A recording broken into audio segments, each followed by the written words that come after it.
Hi, everyone. So first of all, Michael, Brittany, thank you for having me, and thank you everybody for being here to hear about some of the ideas that I'm going to be presenting today.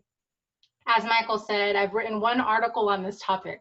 So it's a relatively new line of research for me, one that I myself am still working very hard to understand and grapple with, and that I want to continue to pursue. So I'm very excited to hear everyone's thoughts and questions. And at the moment, I can't think of a better case study for some of these ideas than the City of Austin's climate equity plan. It went from being a community climate plan to a climate equity plan, and we have the real privilege of having Celine join us today. I was very fortunate to see Celine in action as a committee member for the climate equity plan, and was always impressed with their thoughtful facilitation and the reflection that they encouraged us to undertake as committee members. So I think that there's some really groundbreaking work happening here in Austin that can potentially inform how planning is done in other cities. And we'll have Celine walk us through some of those new ideas. And so as a bit of background, the plan for the next hour and a half is that we're going to start with the land acknowledgement that Celine actually worked on extensively as part of the climate equity plan. I will then present, Celine will then present, and then we'll engage in a Q&A to do some collective learning on the forum topic. So Celine, why don't you go ahead? Thank you, Miriam. Hi everyone, I'm Celine, and Miriam asked me to present the land acknowledgement that our working group from the steering committee put together for the climate equity plan. But I've been talking to a number of faculty from the Native American Indigenous Studies program here at UT, and I think it was just more appropriate to share the work that they were doing since we are here at UT in this context and setting. So I wanted to share that work associated with the call to action that they are asking for faculty, staff, and alumni to undertake. So let me share my screen. You see my slide deck? Cool. So I've been having conversations with Dr. Luis Caracamo Huechante, as well as students such as Judith Landeros and Pablo Montes. And I wanted to share the land acknowledgement that this committee has been working on here at UT Austin. The NAS calls for the University of Texas at Austin to demonstrate respect for the historic and temporary presence of Indigenous peoples in Texas, and particularly in the greater Austin area. To that end, it's incumbent upon the University of Texas to recognize that this campus resides on what were historically the traditional territories of Indigenous peoples who were dispossessed of their homelands. It's important to know that land acknowledgements are an expression of gratitude and appreciation to the Indigenous peoples, the traditional caretakers of the land, and for the use of their lands on which we work, study, and learn. So in this spirit, they encourage all the faculty, staff, students, and guests at UT Austin to open public events and gatherings with the following land acknowledgement, and to include this statement in printed materials if you all were to have a formal event. So one, they state, we would like to acknowledge that we are meeting on the indigenous lands of Turtle Island, the ancestral name for what is now called North America. Moreover, we would like to acknowledge the Alabama Cushata, Caddo, Carrizo, Comecrudo, Cualitecan, Comanche, Kickapoo, Lipan Apache, Tonquá, and Iselta del Sur Pueblo, and all the American Indian, Indigenous peoples, and communities who have been or have become a part of these lands and territories in Texas. With this land acknowledgement, there are also call to actions, because this is an ongoing process that has been working on for the past year or so. In recognition of the ongoing and cumulative challenges faced by Indigenous peoples in Central Texas and globally, they call upon UT Austin to repatriate the ancestral remains held by the Texas Archaeological Research Laboratory to their Indigenous descendant communities and native lands. to commit to the active recruitment and material support of Native American Indigenous students who currently comprise fewer than 0.2% of UT Austin's student body, to support the transition of the program in Native American Indigenous Studies into a center, and to establish a protocol of research and study on tribal or native lands, and to foster an ethics and practice of engaged scholarship with and for Indigenous peoples and communities locally and internationally. I will put a link in the chat box if you want to read more and to find who's been working on this in direct context, if you as a faculty or student want to get more involved, because this has been an ongoing effort, I believe, for the past couple of months where they've submitted this for UT to adopt as policy. So I'll go ahead and add that to the chat. So I'll get back to Miriam now. Thank you, Celine. And actually, one of the themes of today's discussion is going to be aligning organizational and institutional values with the kind of call to action that Celine just went over. So I thank you for getting us off to a strong start, Celine. I am going to share my screen. Working with the new setup, so I hope not too clunky. Okay, so I went over the plan. I'm going to start on a positive note in the sense that this year we're seeing a significant response to the movement for Black Lives and against police violence. Many planning organizations are issuing statements and committing resources to developing anti-racist teaching, research, and practice. And many of us in the planning field are optimistic that this will lead to meaningful change. But I want to point out that even before this year, we were starting to see a shift in how equity, or the extent to which equity is incorporated in urban plans. And this is evident by research actually that has examined this topic. So for example, 80% of long-range transportation plans from 50 of the largest US cities mention equity, and 90% of small and large US cities climate adaptation plans mention equity, suggesting that the idea of equity is taking hold in a lot of planning departments, and that many planners are recognizing it as a value, but also as being linked to the structural inequalities that the field has historically been a part of.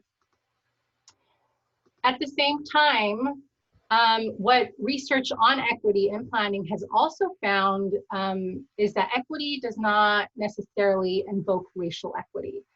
It ends up being interpreted in a much more general way that fails to account for particular histories of racial disparity and inequality.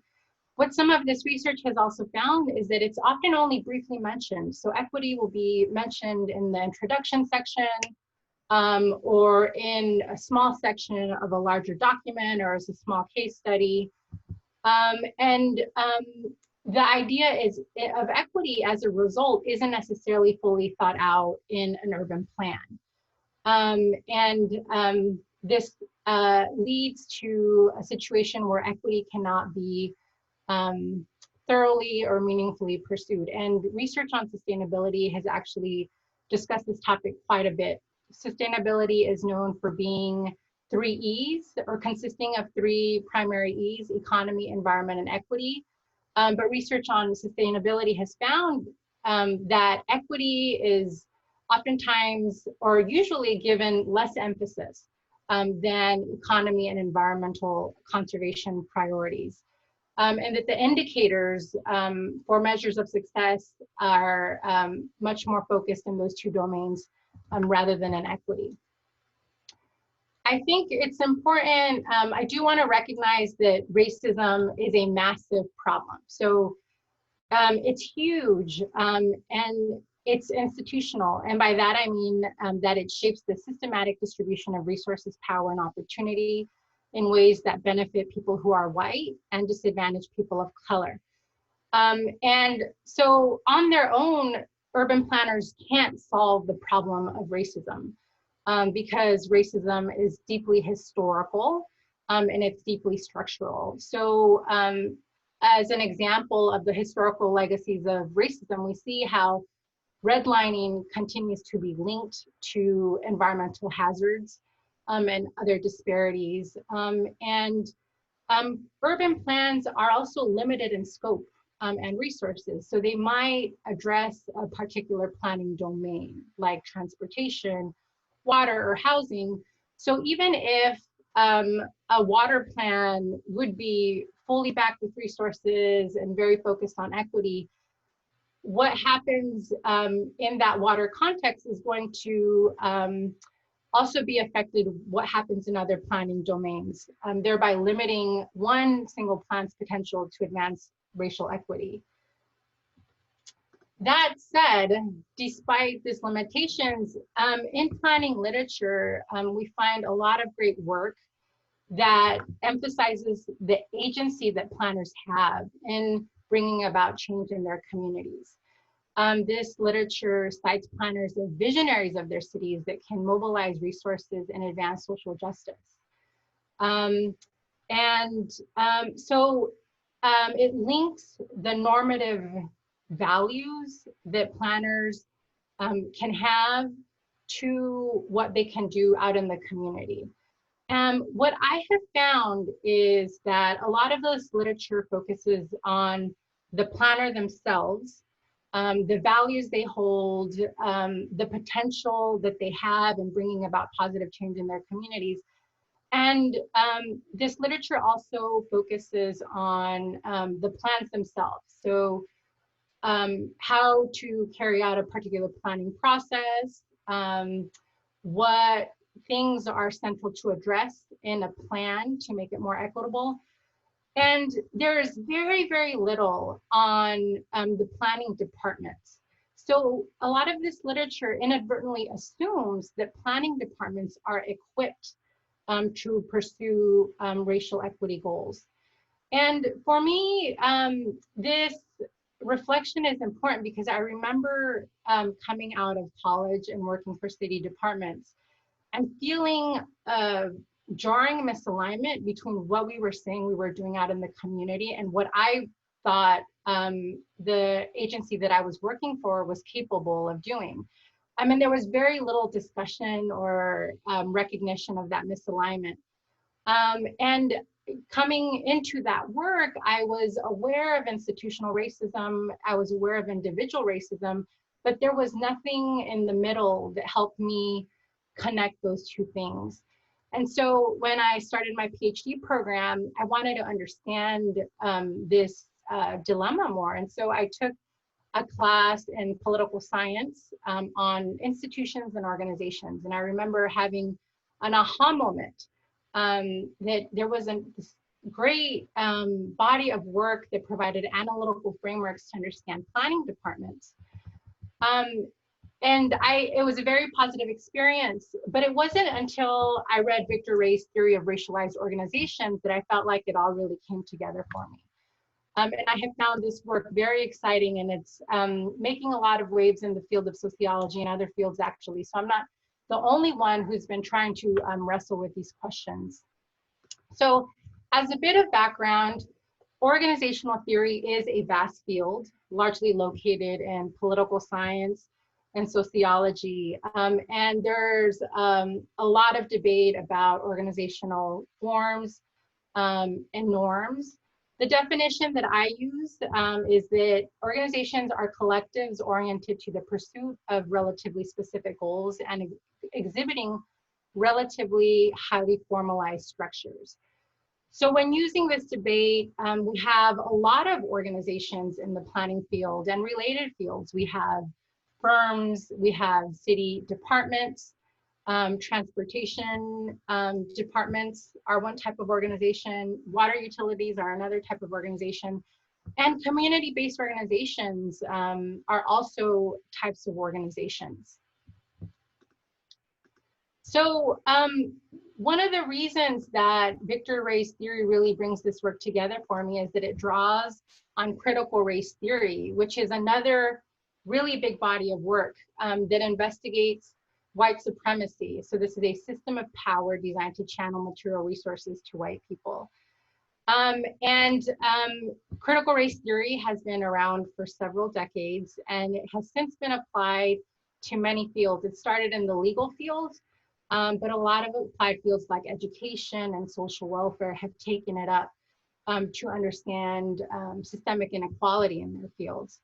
So Ray brought these two big bodies of work together, organizational theory and critical race theory, to argue that racial inequality is not just in organizations, but of them. And in this sense,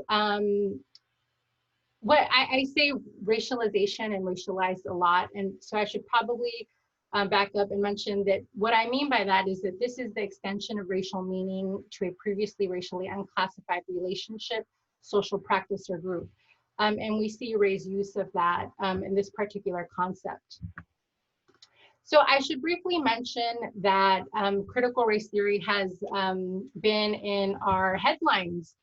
Last month, the Trump administration banned critical race. He issued an executive order banning federal contractors from conducting racial sensitivity training, emphasizing his desire to stop efforts to indoctrinate government employees with divisive and harmful sex and race-based ideologies. So critical race theory has been around for decades, but there's been a renewed focus on what it does and what it is because of the Trump administration's efforts to prohibit its use in organizational learning environments. Nonetheless, for research like me and other researchers, critical race theory and race theory on racialized organizations really helps explain why planning departments are not race neutral bureaucracies. So one example is that zoning is a primary function of planning departments. Many planning departments emerged to do zoning.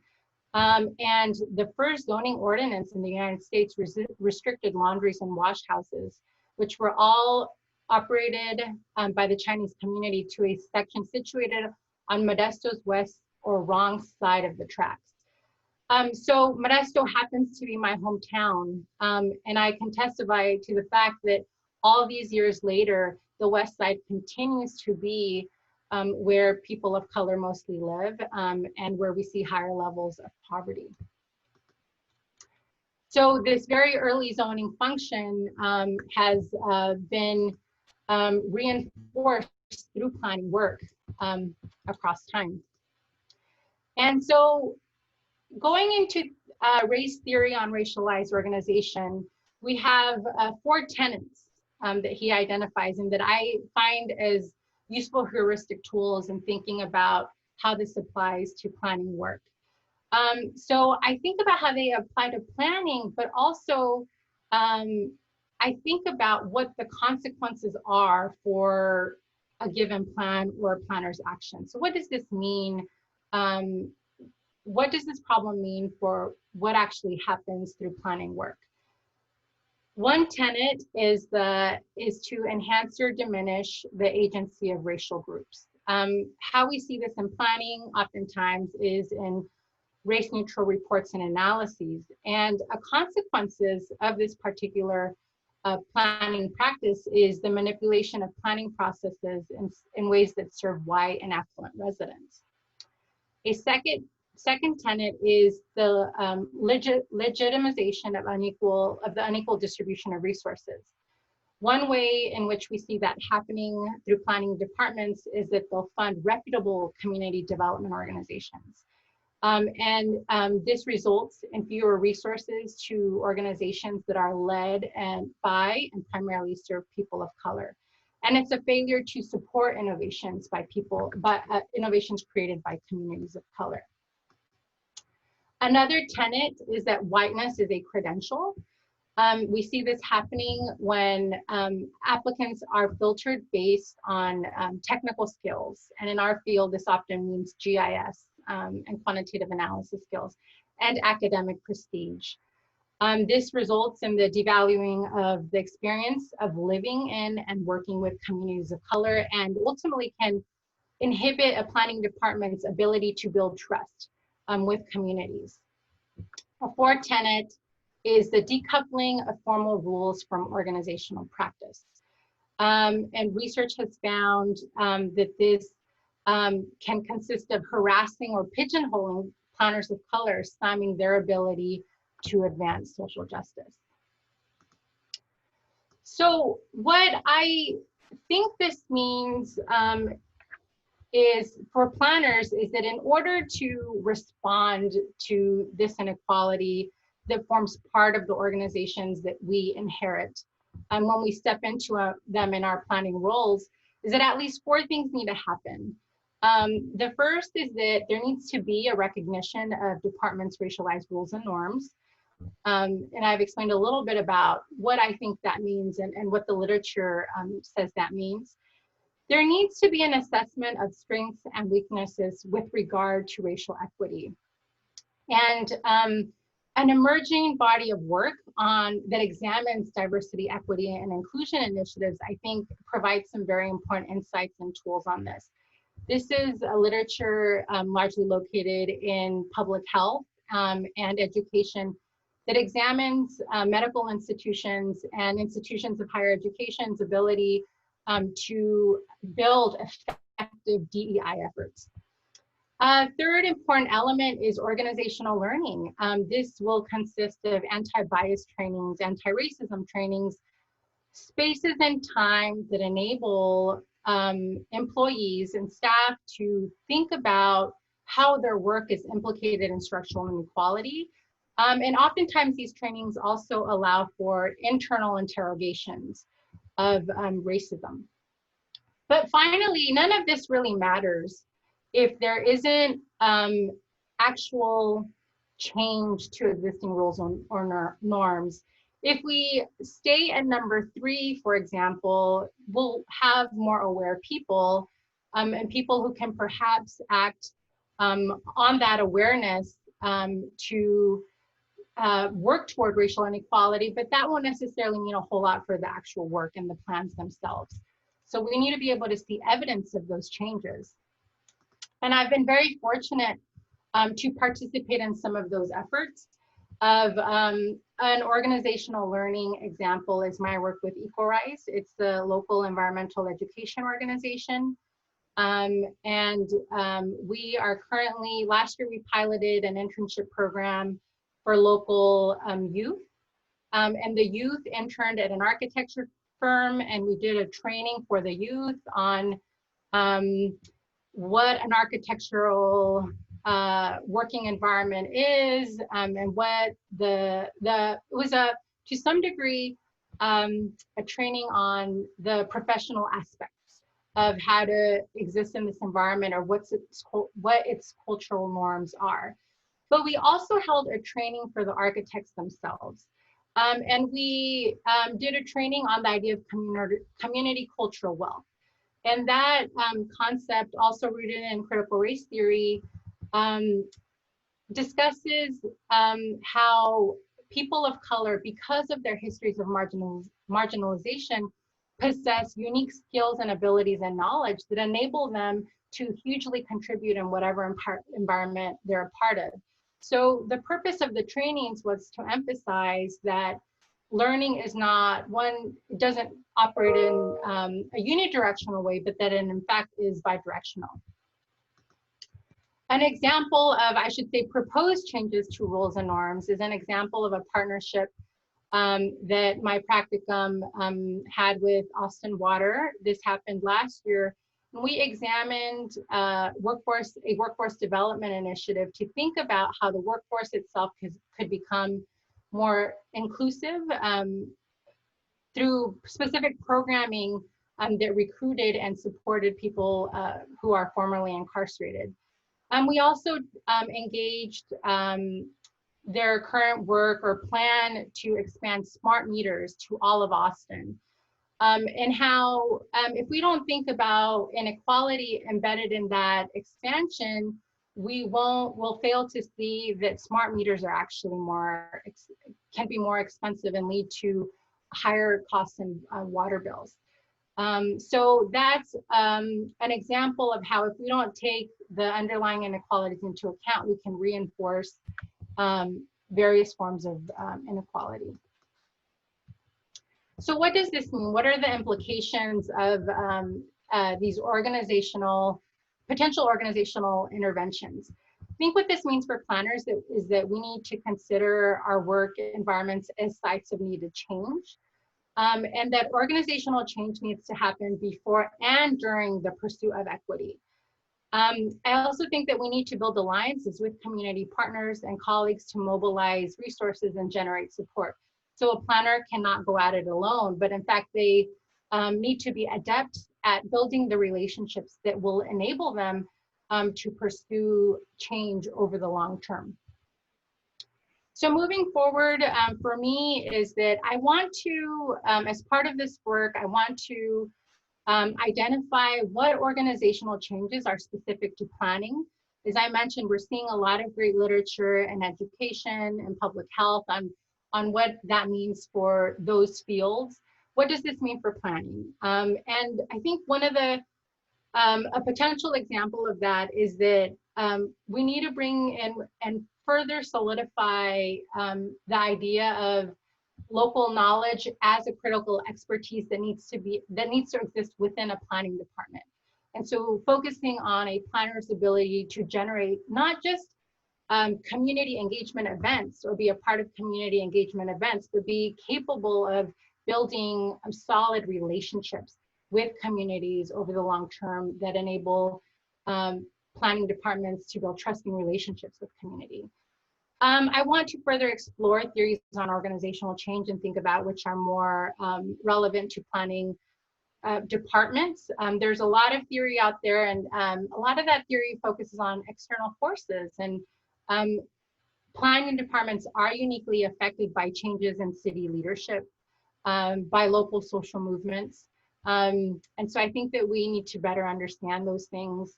And as I said at the beginning of the presentation, I think the City of Austin's Climate Equity Plan provides some really important insights for how to further think about this. I'm really excited, as everyone else is, to learn more from Celine on this topic. So I'll stop my presentation and let you have a go. Great, thank you, Miriam. That was really great to have you to go into what we're all doing over here, the Office of Sustainability. Share. Okay, cool. So like I was introduced earlier, Celine Rendon, I'm the Community Engagement Specialist with the Office of Sustainability. Just a bit more background of me, because I think it definitely connects with this work for the past year. I studied environmental science at UT Austin under the geography track, but during my time as an undergrad, I was an intern and volunteer with People Organized in Defense of Earth and Her Resources, PODED. It's an environmental justice group based in East Austin. And, you know, my time as a student and my time having my mentor be Susana Almanza, who's a longtime activist and organizer in East Austin, like that was incredibly influential of me, not only as like a young student in the environmental field, but just as like a young adult, being empowered and connecting more culturally to these issues that I see happening around me.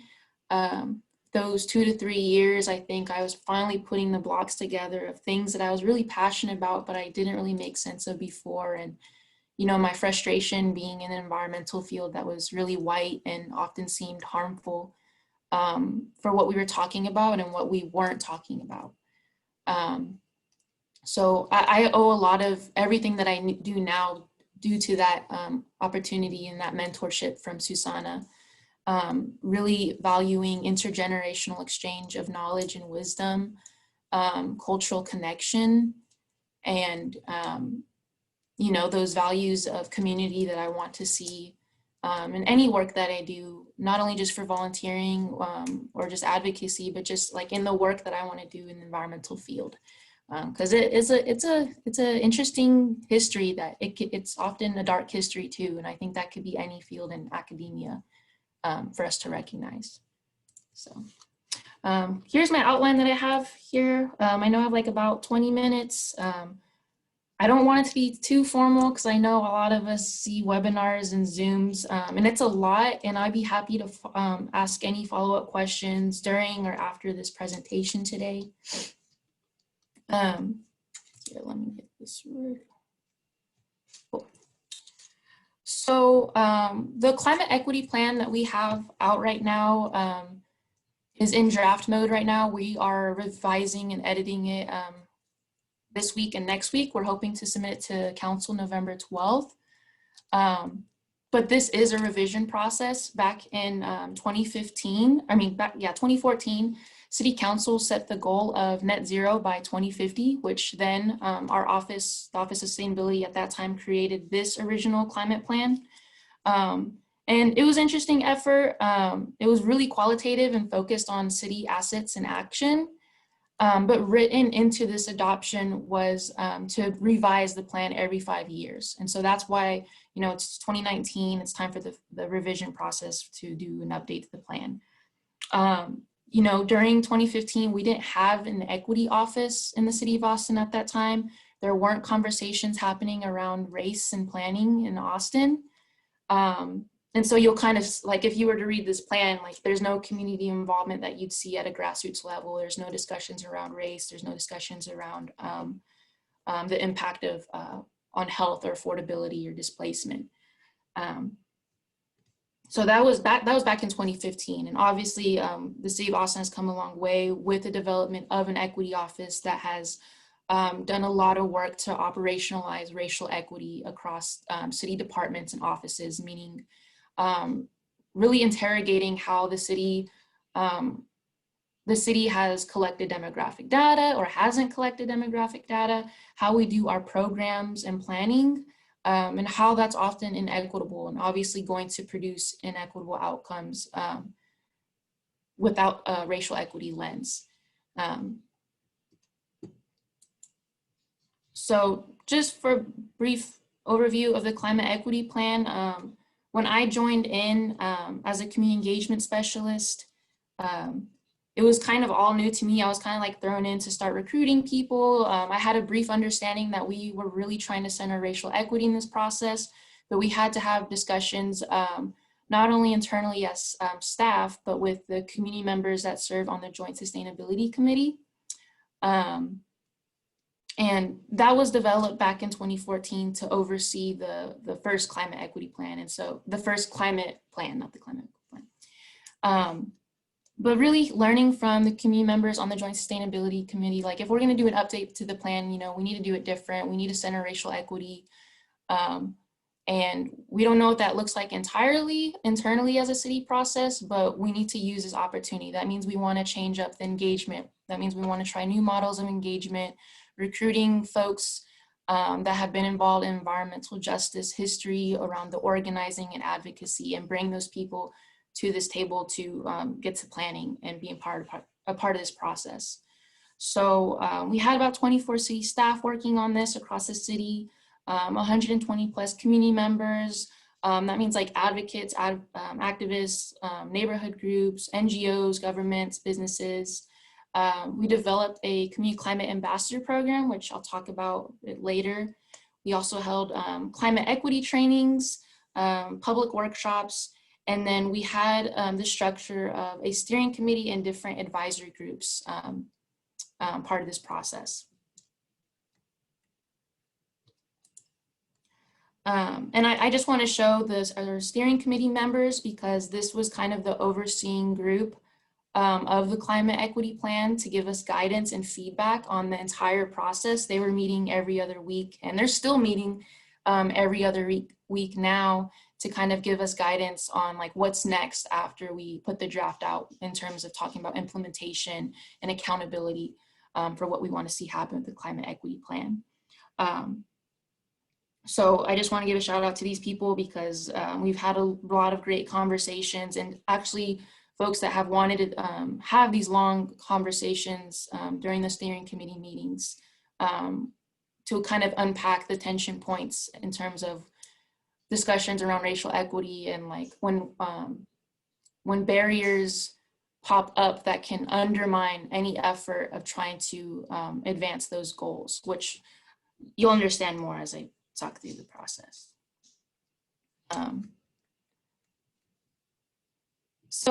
Like I said, when we first jumped into this climate planning process and we talk about racial equity, it's like, okay, what does that mean? What does that mean when we're trying to invite community members in to understand what we mean when we talk about racial equity in climate planning?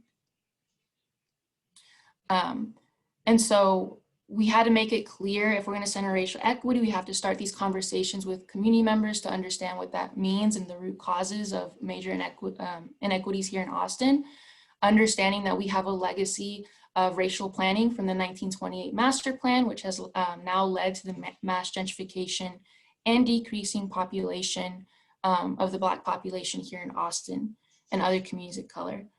We're also a city with massive economic inequality, where communities of color have a much lower home ownership rates. And now obviously with COVID-19 has totally exposed the massive health disparities that continue to exist today. And so this is a climate plan.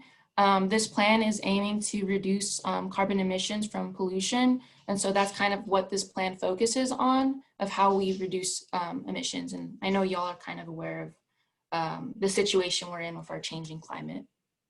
But with climate change, the projections will disproportionately impact low-income communities and communities of color, which experience climate shocks on top of existing economic stressors, and suffer the long-term impacts of heat, drought, wildfire, and flooding. So, you know, with increased intensive and higher frequency of extreme heat, drought, and wildfire. So with our projections, like I said, this plan is aiming to update to net zero emissions by 2040. Which is a more aggressive target than what was previously stated of net zero by 2050. And so that graphic you see on the right here, that's just like what the projections are with our carbon emissions coming from the city of Austin. And so I include a lot of this framing because a lot of this framing is really important to make sure when we invite community members, city staff, and other folks to participate in this process, we need to be on the same page of where our framing is in terms of the need to center racial equity in climate planning. Because often people do come in, and we face this challenge of people in the traditional environmental field saying, well, is this a climate plan or is this a racial equity plan? And it was our commitment as staff and with our steering committee to stay like, it's both. Like, we're not separating the two. This is our commitment. This is what we're doing in this process. We invite you to participate and go on this journey with us to be a part of that, even though, you know, this is really new for some folks. So when we're understanding the need to eliminate the use of fossil fuels for energy and transportation, we're also trying to eliminate disparities that could be predicted by race. And, you know, if we're not proactively addressing equity, we're only continuing to perpetuate injustice. And so the themes that you see in the center there are themes that came from a visioning process from our climate equity workshops. You know, everyone wants a healthy environment. Everyone wants their environment to focus on affordability, accessibility, culture preservation, community capacity, a just transition to a green economy, and accountability. And so, you know, putting this commitments together with our steering committee and across the advisory groups and with our community climate ambassadors, that constant reframing of racial justice as climate justice issues just had to be reinforced, you know, to center our values repeatedly throughout the whole process. And here's a climate equity commitment. We co-created this with members on our steering committee. I think that was just a helpful exercise, and kind of the graphics you saw earlier of, like, again, the framing that we need to center for this climate plan revision process. And so this is in our climate equity plan. encourage y'all, obviously, after this to check out the draft that's out right now. But like I said, just recognizing that low-income communities and communities of color are disproportionately affected by climate issues. And that is why we need to center and prioritize those communities and the potential impacts from what we've seen in the past by climate and environmental planning.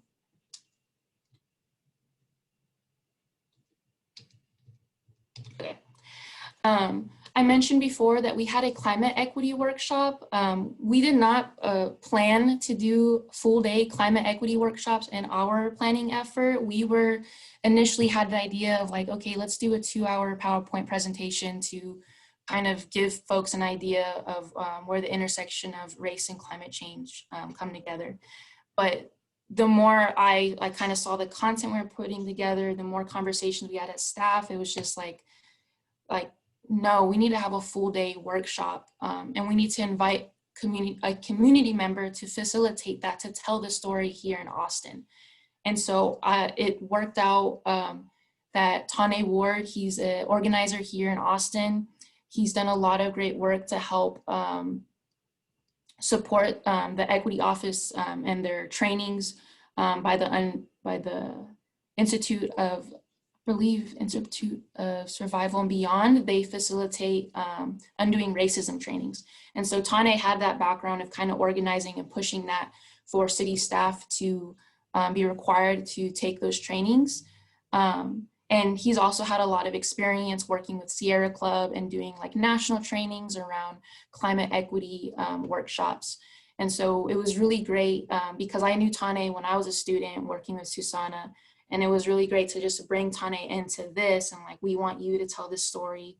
We want you to share your work that you've done and to kind of design a full day workshop to kind of ground everyone, like I said, with the framing and the history and to prep everyone for this journey that we're gonna be going on for the next, the following year. And so for Tane, he wanted to focus on what has been the historic responses to the issue of displacement, what policies have aided in the displacement of communities, and what policies have aided the communities being displaced. And so I think this was a wonderful workshop. I think it was probably the most foundational thing that we had for our participants to take away from and to understand like, okay, I now understand why we're centering racial equity, and if we're not, like we're just going to continue to perpetuate the same culture that produces the same inequitable outcomes. And I know Austin, Texas is known as one of the best places to live, but if you see on that map on the right, we are a racially and economically segregated city. And what's interesting about this map is like, you can overlay that map with health outcomes, with disproportionate health disparities, and it'll be the same pattern you'll see in the racial and economic disparities of communities that experience those different quality of life outcomes. So it was a full day workshop. I think it was really great for Tane to lead that and to kind of unpack that history as a group. So these are just some images. Some of the topics we talked about was around housing and affordability, gentrification and displacement, the history of planning and environmental planning for urban growth and urban renewal that has displaced a lot of communities of color here in Austin, but also that is a trend that we see nationally as well in planning efforts. Tane also left us with this justice litmus tool. This was adapted by him to help us evaluate policies, strategies, and processes and protocols in planning efforts, understanding that a lot of organizations perpetuate white supremacy culture in our planning process. And with this justice litmus tool, it'll help us identify the oppression in those systems and the procedures that are happening. And so you'll see here on this slide what the tool looks like.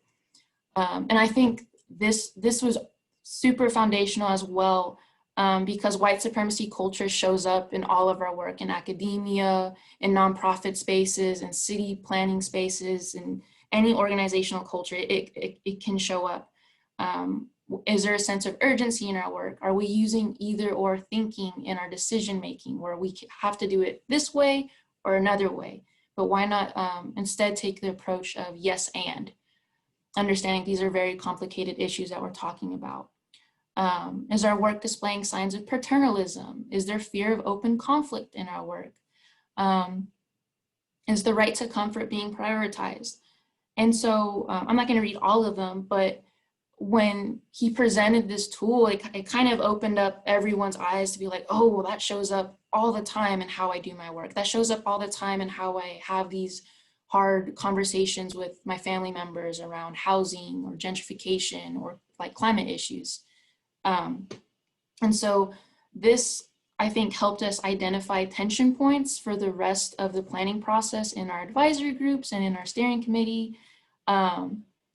And we've had to, and I think the biggest moments of growth has been during the meetings where we have a conflict and we need to address that conflict that's going on. And oftentimes we prioritize comfort and we don't want to have open conflict. And we always reverted back to this justice litmus tool to like, oh, remember that workshop? You're using either or thinking. That's not what we're doing. Let's work on that. But super appreciative Tane providing this tool for us. Now I'm going to go into the community involvement. Like I said, this is the structure of our climate plan revision. Again, we had a steering committee and 5 different advisory groups for 5 different topic sections of the climate equity plan. And then we also had a new model of engagement of the Community Climate Ambassadors program. Understanding that a lot of community members that wanted to participate couldn't dedicate as much time to participate, like in 2-hour workshops twice a month, couldn't be as dedicated as a steering committee member. So I had to do a lot of research around model programs similar to ambassador programming in other cities.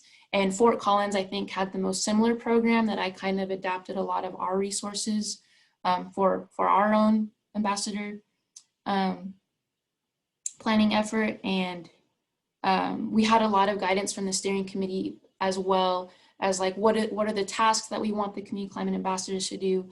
And Susana Almanzo also herself as a mentor for the ambassadors and provided a climate equity workshop for them to tell her history here in Austin around environmental justice and planning history, and to help support their work. And they're really appreciative after that workshop, because they understood exactly what we were trying to get at with this climate plan. So these are we had selected 12 individuals to get compensated to facilitate their own community conversations. With this ambassador program, we wanted to hear more storytelling and community narrative around issues of climate, not only climate issues here in Austin, but also just history around gentrification, housing, affordability. Each person wanted to bring their own lens to their work. For example, one person wanted to focus on language access for Spanish-speaking communities. Another person wanted to focus on people with disabilities. So each person kind of applied their own lens, and they were really active in their community. And I have a whole, I could do a whole presentation on the whole process of this, of how we did the application, how we set up the selection process. But I think most notably, the Equity Office, again, was just super supportive in guiding us to ask the right questions as we were designing the program, but also helping with the selection process as well of who do we want to be a part of this pilot program that authentically represents communities of color or communities that have been systematically impacted by planning processes from the city. And so I think this program showed that we're all kind of interconnected as a community across Austin. Everyone's doing their own work, has their own role. but you don't have to be a scientist or like technical expert to dive into climate conversations or climate justice issues. It's all interconnected. And that was just some of the main takeaways from our ambassador discussions of, if we want to be more inclusive and to have more community members part of any planning process or part of the climate or environmental narrative, we need to think more holistically of how all these issues are interconnected and need to be thought of as a bigger picture instead of trying to silo those issues out and separated from each other. And we had a webinar panel where we got to talk with 6 ambassadors, and I can share that after if you're interested in viewing that recording. So now onto some other processes and tools.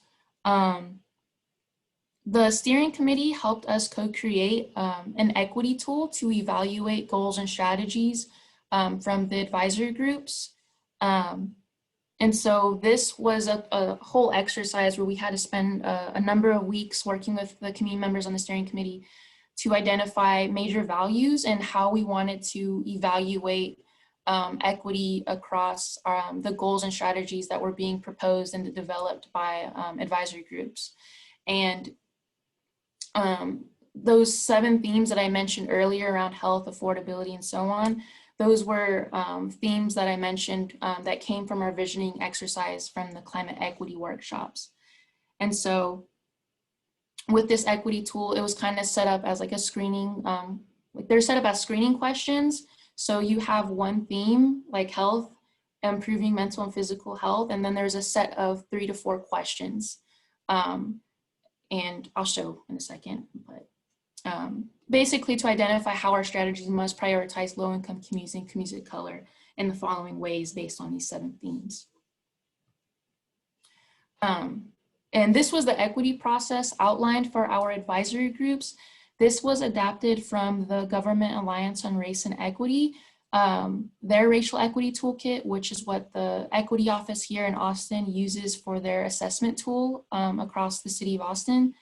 And we adapted that for our process as well. Like I mentioned earlier, that climate equity workshop was really helpful to understand the history here in Austin, to understand the major inequities that we've seen. Advisory groups looked at demographic data, projections, and trends here in Austin.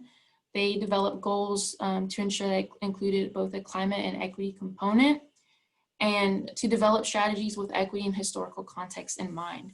And step 4 to 5 to 5B, that's where our equity tool came to kind of center our values when we're developing these different goals and strategies.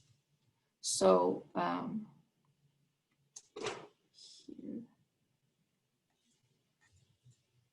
so these are actually longer sentences that go with each theme that you see here. But just for example, on health, how does a strategy improve health outcomes for low-income communities and communities of color? The strategy upholds a fundamental human right to clean, healthy, and adequate air, water, land, food, education, transportation, safety, and housing. And so each of these themes, we had to work with our steering committee members to making sure that we were using the right language, we were being intentional, and we were kind of holistically covering everything that we could possible. And, you know, in the advisory groups, like I said, they were just looking at different data. They were looking at maps to kind of understand the history of some of these environmental issues here in Austin. Here's a map of just the racial divide here in Austin, and just looking at how historically what are lands that have been protected across Austin that is like definitely inequitable, and because we often see West Austin as like this beautiful landscape, but why doesn't that look the same in East Austin that doesn't have that protection or history? And it just didn't happen that way. It was very purposeful.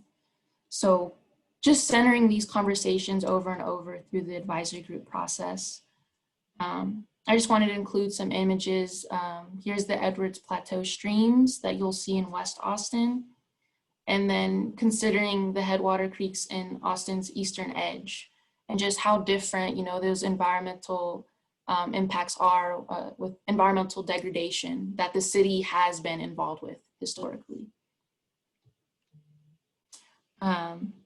Back with the equity evaluation tool, it wasn't meant to be like a scoring mechanism. I think a lot of people in our process are just wanted something to give us a numeric outcome of like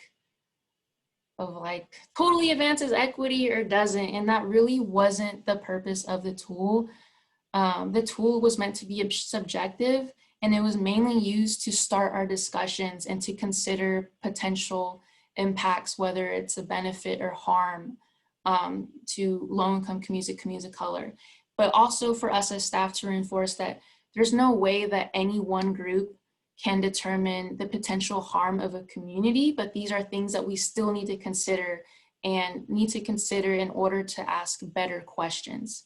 And that was my main goal to get across from our participants. It's like, we won't ever have all the answers, but we can start asking better questions to start understanding the root causes for a lot of these inequities that we see across the city, a lot of these health disparities, like understanding that issues around health is definitely connected to our work in climate planning. It's definitely connected to housing, and we can't separate those. And so I think the conversations that came from the equity tool were just super valuable. And, you know, with the climate plan, you'll see it's more of a visioning document. It's not super prescriptive of we need to do X, Y, Z clearly. There's a goal, and then there's like questions that we need to consider. If we're gonna try to center racial equity with this climate equity goal, then we need to think about the takeaways from the equity tool, like just better questions to ask. So let me show you an example of one. So here's theme 1, health. And then, like I said, there was 3 to 4 questions that follow under that groups had to have discussions within their advisory groups. I can share these slides too. I know there's a lot that I'm kind of going over, but I'll share all of it. This is all public. Here's affordability.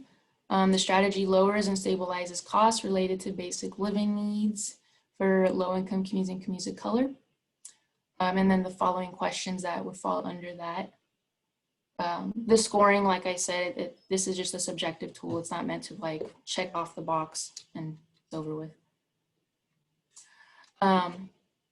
So with the climate equity plan, there's 18 goals of what needs to be accomplished by 2030 to keep us on track with net zero emissions. Under that, there's 75 strategies, what should be implemented in the next 5 years to make process. And so with that understanding that we need to prioritize incentives and target communications towards low-income communities and communities of color, we have to focus on anti-displacement efforts, also focusing on a just transition around training and jobs for new industries and technology, and to prioritize health benefits for the Eastern Crescent, and to center communities of color in ongoing learning and studies. Again, we need to apply that racial equity lens to everything that we do for a program and planning, and just, you know, for all the questions that we still have unanswered that we need to focus in on, because issues around housing and affordability are not going away. Like we have to dive in and like work on that as well. It's not someone else's problem. It's very much, well, our problem that we as staff need to dive in on. And I just wanted to end with this. This was pulled from Tanya's workshop. He talked a lot about culture and creating the culture we want, and just something for you to think about as well, whether it's in your organization, your academic space, or even just community group or your friends and family. Understand that culture is constantly in the process of being created. It is dynamic. We all produce culture through our interaction with the world. Critical issues of power are always cultural. And culture allows us to look critically at structures of power. And culture is material, thinking about our buildings, our sacred sites, and how often people don't see those the same way as some community groups that truly value that, and that's part of their history. And so I just think this is really powerful and just something to stick with, to understand, again, we are all interconnected. We all have a role, and we all are either perpetuating the system of white supremacy culture, or we are actively trying to work against it. Yeah, that's just very important for me, what I'm trying to get across here.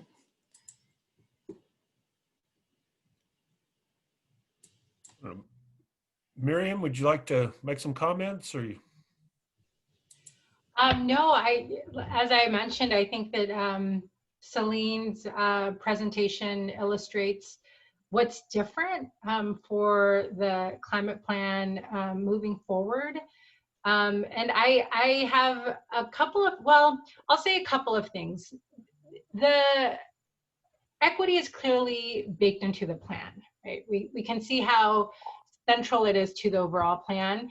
And in terms of organizational change, a couple of things that I've observed that I think are going to be very central to how we think about what it took to get to this point are the role of the equity office and the change that happened before the plan, right? So this was years in the making. And we see it through certainly the equity office as an external force in this particular case. But then the external force even before that was the push on the part of the community to create the equity office. Yeah. So you see iterations of change happening well before we have a plan with a very strong equity focus. And then I think that the other thing that I want to point out that I told Celine I'm going to write about at some point is that I feel like her role itself is a signifier of organizational change because she brought in a relationship with the community that was strengthened by nature of her having worked for Poder, and she was able to sustain those relationships through her new role. So those are two examples of how I see the connection between ideas on organizational change and what it's taken to ensure that equity is pursued to the extent that it's being pursued in this plan. Yeah, I think everything that we see happening across the city right now is due to the work of the equity office, which is a very small office at that as well. I mean, yeah, I think even just joining the office when I did, it's like, okay, my leadership, my team wants us to work on this climate plan centering racial equity. But even me joining in, I'm like, y'all know what that means, right? That means we gotta flip everything. We gotta uncover all of these things that are harmful in the way that we do our work. We have to think internally of the culture that we perpetuate and the thinking that we put onto our planning effort that's really harmful. And an example for that, I think, is like thinking about like the individual and their role of like saving the world and climate change. And it's like, no, there's these systems of oppression that are at play globally, nationally, locally, and even here in the city of Austin that is literally the cause of this climate crisis that we're in, but not even just the climate crisis, just with housing and gentrification, displacement, and loss of culture. And I think joining into the office, I definitely had support from the equity office because those are organizers, those are people that are heavily involved with different community groups as well. So having their support, supporting me, supporting my work, reinforcing like y'all as a team, the Office of Sustainability has to work through these things. Just having that support, I think, was just everything. It kind of kept me going. I think as well too, the office has hired new staff that applies that racial equity lens. And we've been having conversations around that as well in our staff evaluations every year. How do we incorporate racial equity training, facilitation, and into our staff evaluation to ensure that all staff is applying this lens. All staff are committing to learning and growing in this field. But Yeah, because I worked the equity office. I think even when I was a student, there were staff members that I was seeing at community forums, events, and so it was cool to then step into this role and be like, hey, Alyssa, like, hey, everyone, like, we're working on this plan. And to have that trust from them that I can go to them for questions or like, I'm having a problem, I need y'all's input. So that relationship just grew. And I seeing the relationship too from our staff working on this as a team and understanding like the equity office is just one small group of people. We really have to take it upon ourselves to commit and do the work that they have already set up for us to do, and to take that baton and to continue doing it across the city. Because like now we're having a lot of other offices reach out to us for guidance. And that's really great to know like the equity office doesn't have to carry that burden all on themselves, but like, okay, we need to take the step to commit and to kind of lead that voice and to kind of lead that narrative and push for other city offices and departments to take. You want to open it up to questions? Well, oh. Questions? Questions from the crowd for Miriam, Celine.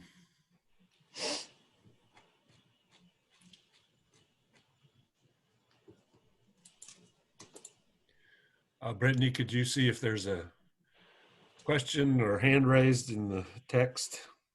Yeah, I'll keep my eye out. There's nothing yet, though. Okay.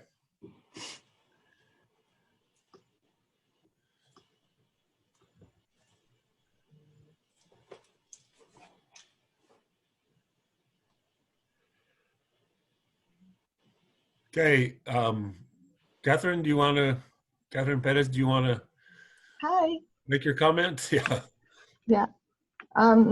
Yeah, first of all, thank you, Miriam, and thank you, Celine. It was really great presentation and really refreshing to hear, Miriam, everything you have to say about organizational theory. And I was just thinking a lot, you know, when we reflect on Trump trying to banning this diversity training, you know, if we reflect on it, it's something that is like very deep. It's not just about Trump and his administration being against any type of identity politics. It just gives us another instance of, you know, how the current system thrives on ignorance and misinformation. You know, they hold up the flag of freedom, but freedom is precisely what they fear. But also, like, you know, talking about university, it also shows how powerful education is, and not like the value neutral education that Miriam also mentioned, but because in reality that's an illusion. There's no such thing, but the power. We lost you, Catherine. Political. Oh, sorry. Go ahead. Yeah, no, just you know, the power of education, or of pedagogy and education that is explicitly political and that is founded on our potential as free humans.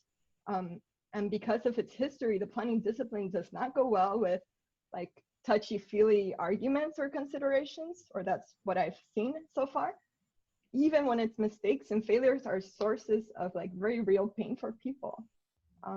So the discipline has been kind of stripped from its humanity, and it's no surprise to read that many of the place-based initiatives that move equity and racial justice forward are spearheaded by educators, social workers.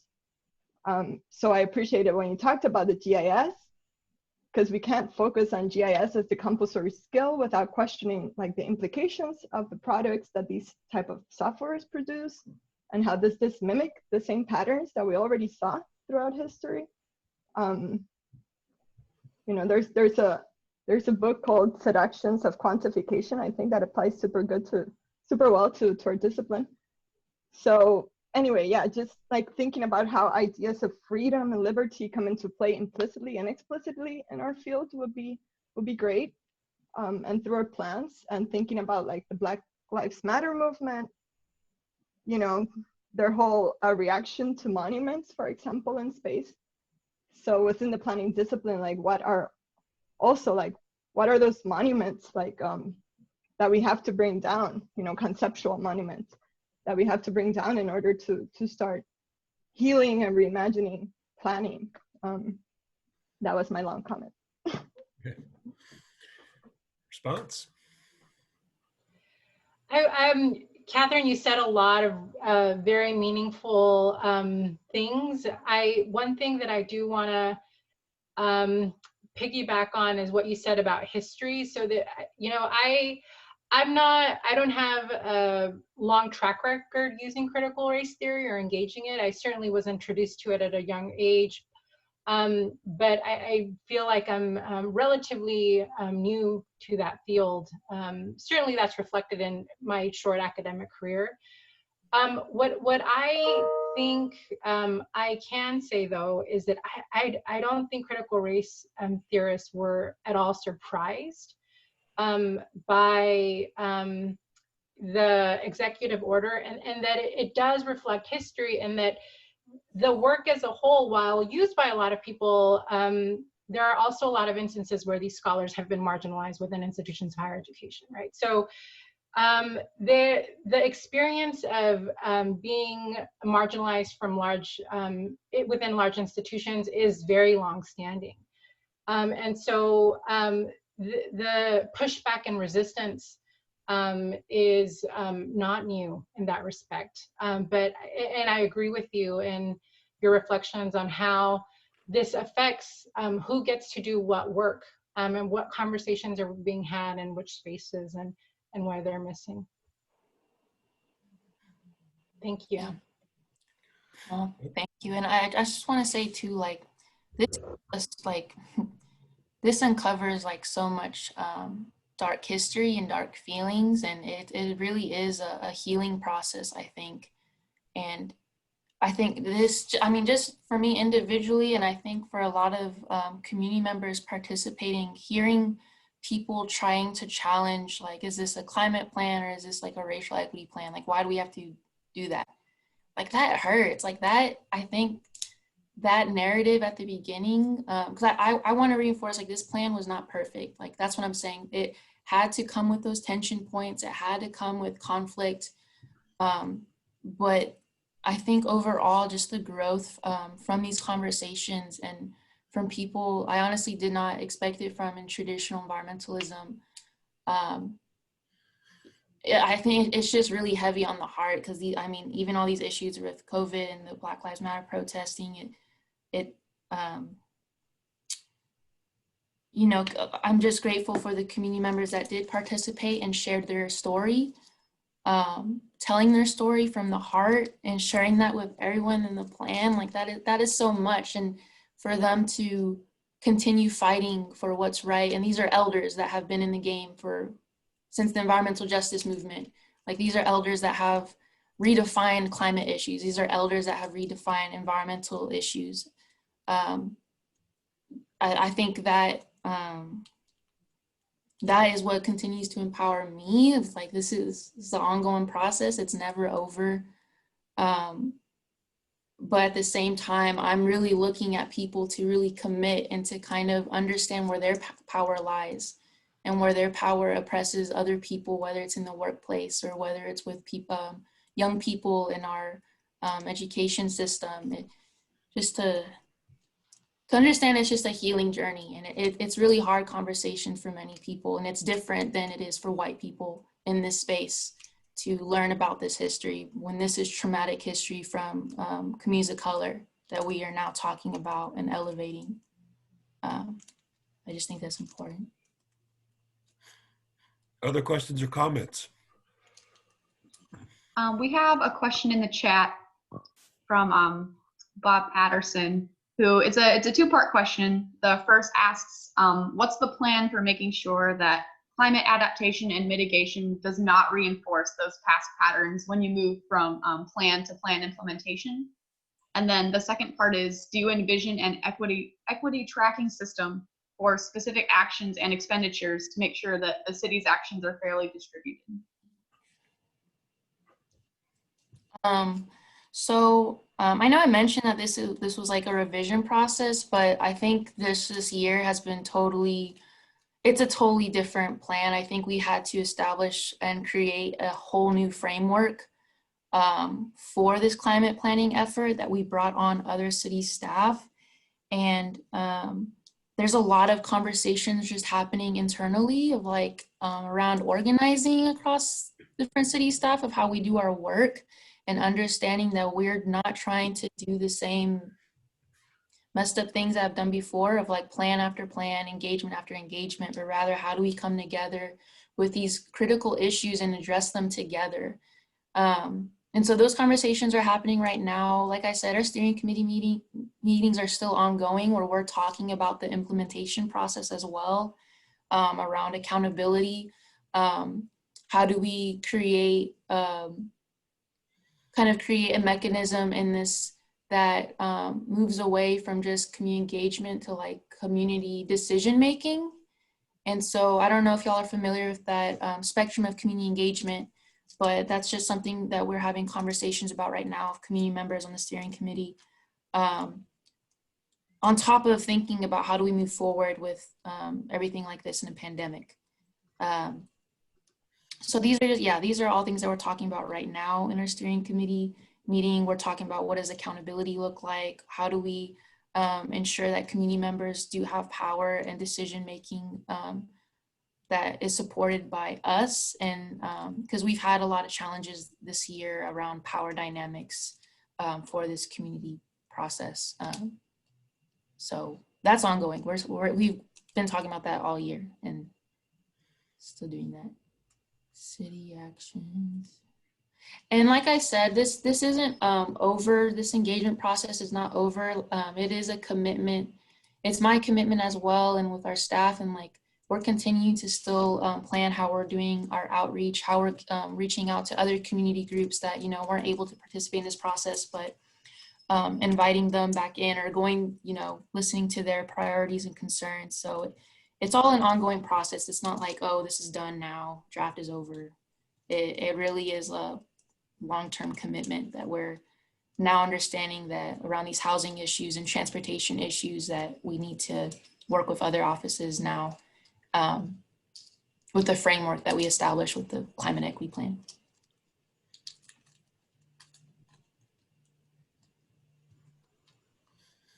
Other questions or comments? We got time for one or two more.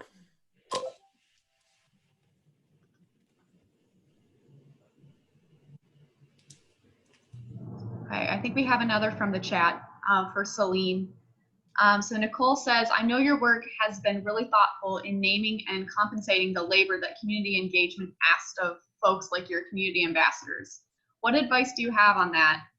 Which, she imagines are, you're giving to other programs that are modeling after yours. And then she also wonders about having folks with institutional power and, noticing and naming the work and engaging in discomfort and introspection. So this was so important.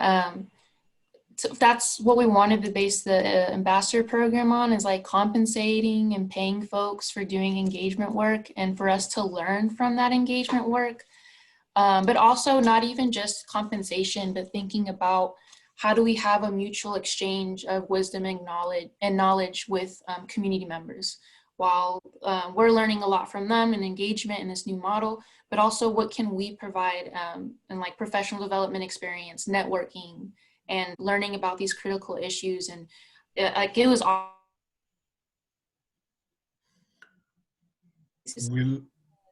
She taught us this history. Goes up, Celine, a little bit. Oh, okay, sorry. So yeah, just that mutual exchange and thinking about even beyond compensation, but thinking about how do we support these community groups for lasting relationships. And that is something a lot of other offices are reaching out to us about. And I think for us to say to them, it's like, just do it. Like, don't think about, oh, am I gonna get shut down for doing this? It's like, we just knew the basics of what we want to do, and we wanted to do something different, so we did. So I think that was encouraging for other city staff to realize, like, oh, we can do that too. Like, this office did that. We should push harder against the pushback we get for paying people.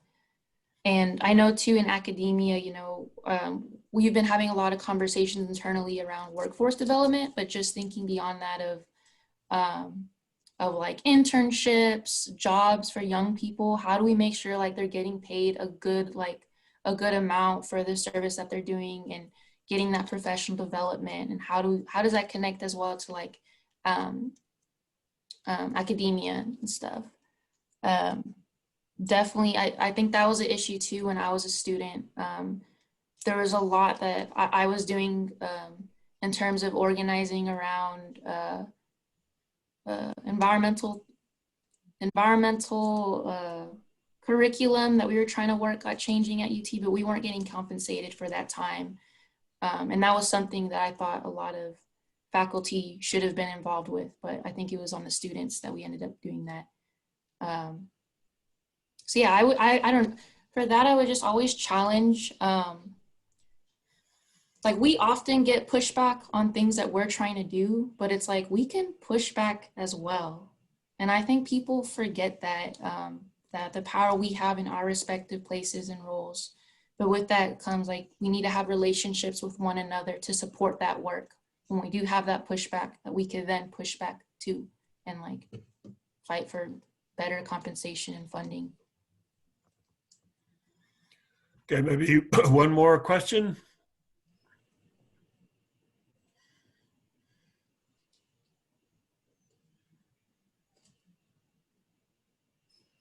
Anyone?